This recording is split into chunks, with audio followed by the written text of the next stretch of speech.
Il impose le respect et l'écoute. Sur le tatami du dojo, ces pratiquants de Iaido rencontrent pour la première et certainement unique fois le maître de la discipline, Katsusei Yoshimitsu Kagehiro.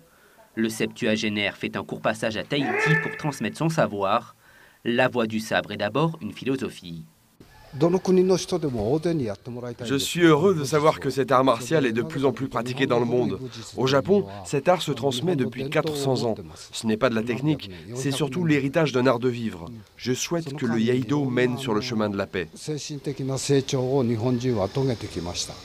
L'art de trancher avec le sabre en dégainant exige une maîtrise physique et mentale de la part du pratiquant.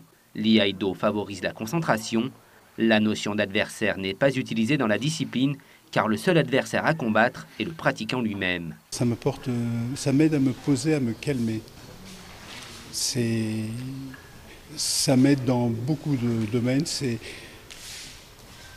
Je vois les choses et puis qu'est-ce qu'on peut faire, voilà, quelle solution j'ai et je raisonne comme si j'avais un sabre, même si on ne porte plus le sabre.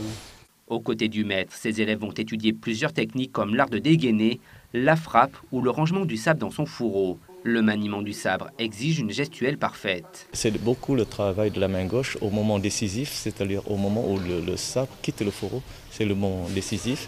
Et à ce moment-là, la main gauche a un rôle extrêmement important qu'on oublie souvent dans la pratique.